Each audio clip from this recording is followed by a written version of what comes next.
Now to our other big national story tonight, the president's State of the Union address. He opened up with a focus on the economy, calling on the nation to reignite the true engine of America's economic growth. The American people don't expect government to solve every problem.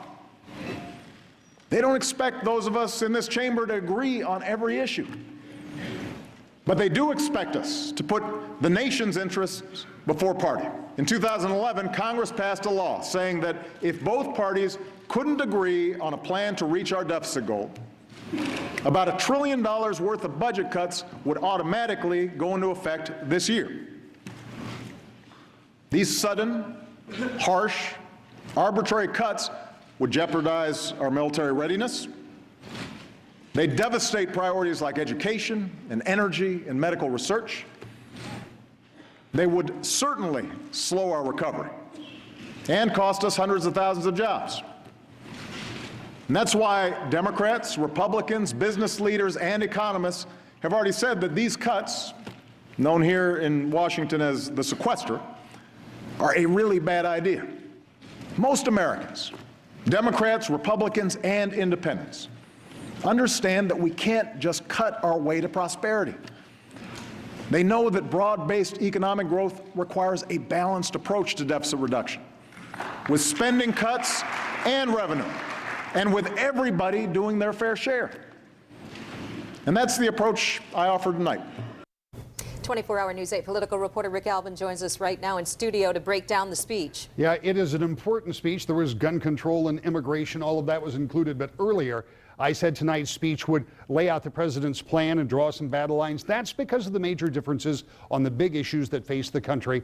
And the president has made it clear that his reelection has given him a mandate to do things like raise revenues, in his opinion. He's already been successful in raising tax rates for what he calls the wealthiest Americans. And now tonight, he said he thinks the same group should pay more by doing tax reform that would close loopholes for what he calls special interest. Republicans, on the other hand, do not agree. The president is backing away from the sequester or automatic cuts you just heard him talk about, something he agreed to in exchange for a debt ceiling increase in 2011. He says entitlement reform is needed and again says that part of that would be paid for by, quoting here, wealthy seniors. The president also warned against what he called brinksmanship. No doubt with those automatic spending cuts set to go into effect March 1st, there is an effort in Washington to postpone them once again. So all in all, the president continued with some familiar themes, and Republicans had familiar responses, like this from Senator Marco Rubio talking about differing views of economic policy. But President Obama, he believes it's the cause of our problems.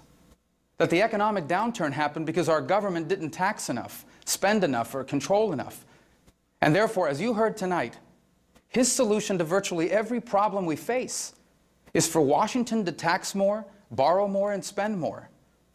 This idea that our problems were caused by a government that was too small, it's just not true. The major issues that face Democrats and Republicans haven't really changed that much with an election, the inauguration, now the State of the Union. Deadline for automatic cuts still exist. And the next fight is likely to be how long, not if, they'll be postponed again.